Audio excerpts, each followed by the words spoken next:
And welcome back to my new blog. আজকে তোমাদের কাছে তুলে ধরবো আমাদের আসামের রাজধানী গুয়াহাটির রেলওয়ে স্টেশনটা। তো আশা করব তোমাদের ভালোই লাগবে। তো কিছুদিন আগে গুয়াহাটি গেছিলাম, তো যেহেতু আমার সাথে আমার ভিলেনও আছে, তাই মোটামুটি 1 ঘন্টা আগে স্টেশনে চলে আসছি। তো উনি টিকিট করছে, তো আমি ভালো করে সুন্দর করে ভিডিও করে নিলাম। অনেক দিন থেকে মানে ইচ্ছে ছিল যে গুয়াহাটি স্টেশনটা তোমাদের সাথে শেয়ার করব, কিন্তু সাধারণত আমরা কি 10টার ট্রেন, তো আমরা 10টার সময় স্টেশনে আসি, তাই তাড়াহুড়োতে আর ভিডিও করা হয় না। তবে যেহেতু ভিলেন সাথে আছে, মানে কর্তামশাইয়ের সাথে আছে, 1 ঘন্টা আগেই চলে আসি। উনি টিকিট করছে যখন, আমি সুন্দর করে আমার কাজ করে নিলাম। তো দেখো, গুয়াহাটি স্টেশনটা খুব সুন্দর, খুব সুন্দর। চারিদিকেই রয়েছে আমাদের আসামের বিভিন্ন কলা, কৃষ্টি, সংস্কৃতির হাতছানি।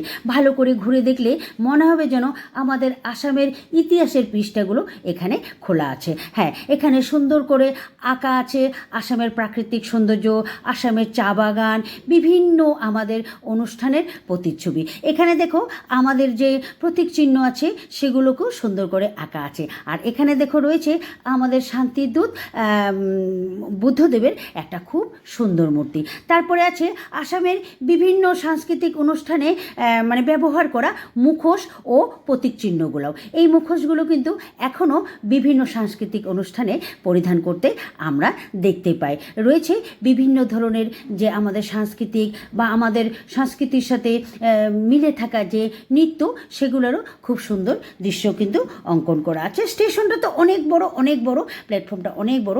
দেখো চারিদিকে এখানে রয়েছে বিভিন্ন জাতি ও জনগোষ্ঠীরও প্রতিচ্ছবি কিন্তু এখানে জানা যায়। জানো তো, আসামে কিন্তু অনেক জাতি জনগোষ্ঠী আছে। হ্যাঁ, তাই তো আসামে বিভিন্ন ধরনের ভাষা কিন্তু বলা হয়ে থাকে।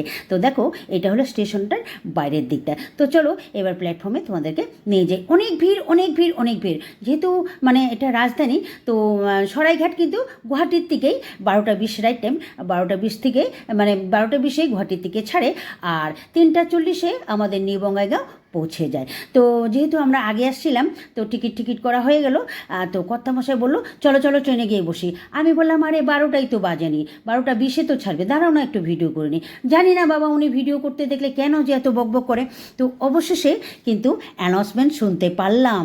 कृपया ध्यान दीजिए, गुवाहाटी से जाने वाली न्यू अलीपुरद्वार मालदा टाउन के रास्ते हावड़ा को जाने वाली गाड़ी संख्या 1, 2, 3, 4, 6 Saraighat superfast express platform number 1 पर खड़ी है।